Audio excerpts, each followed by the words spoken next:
अंबरनाथमध्ये भंते राहुल बोधी यांच्या मार्गदर्शनाखाली महाबोधी महाविहार मुक्ती मोर्चाचे आयोजन 8 मार्चला डॉ. बाबासाहेब आंबेडकर उद्यान ते तहसीलदार कार्यालयावर भव्य मोर्चा काढण्यात येणार असून लवकरात लवकर महाबोधी महाविहार हे बौद्धांच्या ताब्यात देण्यात यावे व 1949चा कायदा रद्द करण्यात यावा असे निवेदन देण्यात येणार असल्याचे भंतेजींनी सांगितले। या मोर्चाला जास्तीत जास्त संख्येने लोकांनी सहभागी होण्याचे आवाहन भंते राहुल बोधी यांनी केले आहे।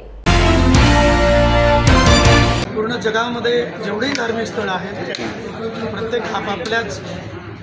धर्माच्या माध्यमातून चालवतात। जेवढे मंदिर असतील त्या मंदिरामध्ये ब्राह्मण पुजारी असतात, जेवढे चर्च असतील त्याच्यामध्ये ख्रिश्चनच असतात। परंतु जगातला एकमेव बुद्ध विहार जे महाबोधी महाविहार हे असे एक बुद्ध विहार आहे की ज्या बुद्ध विहारामध्ये ब्राह्मण आणि बौद्ध या दोघांना सुद्धा त्या समितीमध्ये ॲड करण्यात आलेला आहे। कारण हा कायदा पंडित जवाहरलाल नेहरूंनी 1949 साली करून ठेवलेला आहे। हा मुद्दामून खोडसाळ प्रचार करण्याचं काम कायद्याच्या माध्यमातून आपल्यावरती बौद्धांवरती लादण्यात आलेलं आहे आणि म्हणूनच बुद्धगया महाबोधी महाविहार आणि जिथे जिथे बुद्ध विहार आहेत तिथे तिथे अनेक प्रकारचे अतिक्रमण सुरू आहे।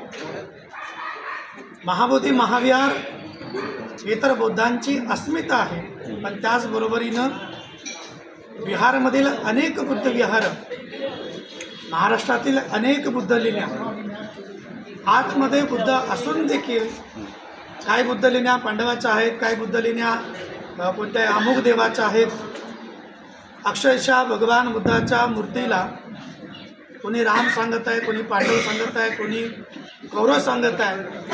कुठे कुठे तर तेलिया बाबा म्हणून सुद्धा सांगत आहे। हा एक प्रकारचा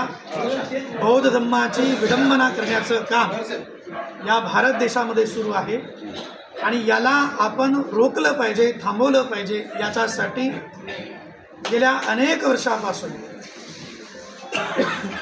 बुद्धगया महाबोधी महाविहार मुक्ती आंदोलन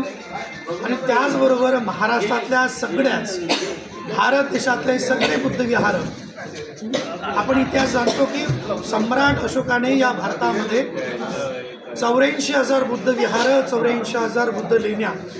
कोरलेल्या आहेत। मग इथल्या आर्किओलॉजीच डिपार्टमेंटला आपण प्रश्न केले पाहिजे, इथल्या शासनाला प्रश्न केले पाहिजे की 84,000 बुद्ध विहार गेले कुठे, 84,000 स्तूप गेले कुठे। कारण जिथे जिथे बुद्ध विहारात आहेत त्या त्या बुद्ध विहाराला आज कुठल्या तरी विशिष्ट जातीचं मंदिर म्हणून प्रचारित करण्याचा खोडसाळ प्रचार वारंवार होत आहे आणि तोच थांबवण्यासाठी आपण नव्यानं हे आंदोलन सक्रिय करत आहोत। आणि सध्याला बुद्धगयेमध्ये महाबोधी महाविहार मुक्ती आंदोलन जोर पकडत आहे।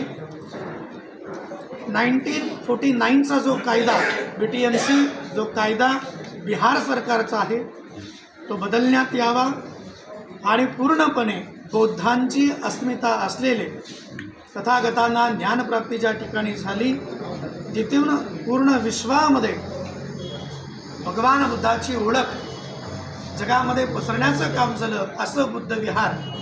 पूर्णपणे बौद्धांच्या ताब्यात देण्यात यावं या मागणीसाठी आपण वारंवार आंदोलन करत आहोत आणि हे आंदोलन जोरदार पद्धतीने होण्यासाठी आणि जास्तीत जास्त त्याची व्यापकता वाढवण्यासाठी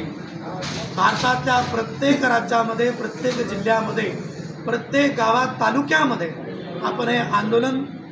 पेटवणार आहोत। त्याचबरोबरीनं जागतिक लेवलवरती थायलंड, बर्मा, लंका अनेक देशाच्या सुद्धा ठिकाणचे बौद्ध भिक्षू, बौद्ध उपासक उपासिका आपल्या आंदोलनाला पाठिंबा देतात। याच पार्श्वभूमीवरती येणाऱ्या 8 तारखेला 8 मार्चला आपल्या अंबरनाथ शहरामध्ये अंबरनाथमधील सगळेच बौद्ध विहार त्याचबरोबर सामाजिक, शैक्षणिक, राजकीय धार्मिक ज्या ज्या ठिकाणी ज्या ज्या संघटनेमध्ये बौद्ध उपासक उपासिका काम करतात, जिथे जिथे बौद्ध उपासक उपासिका, मग ते कोणत्याही संघटनेत असतील, कोणत्याही राजकीय असतील, सामाजिक असतील, शैक्षणिक असतील, तळागाळापासून तर अगदी सगळ्याचपर्यंत संघटनेला एकत्र करून आपण बौद्ध आहोत आणि बौद्ध म्हणून आपण एकत्र येऊन महाबोधी महाविहार आपली अस्मिता टिकवण्यासाठी आपलं योगदान, आपला भाग म्हणून येणाऱ्या 8 मार्चला आपापल्या विभागातून सगळ्यांनी डॉक्टर बाबासाहेब आंबेडकर यांच्या पूर्णकृती पुतळ्यापाशी सकाळी 10 वाजता आपण पोचायचं आहे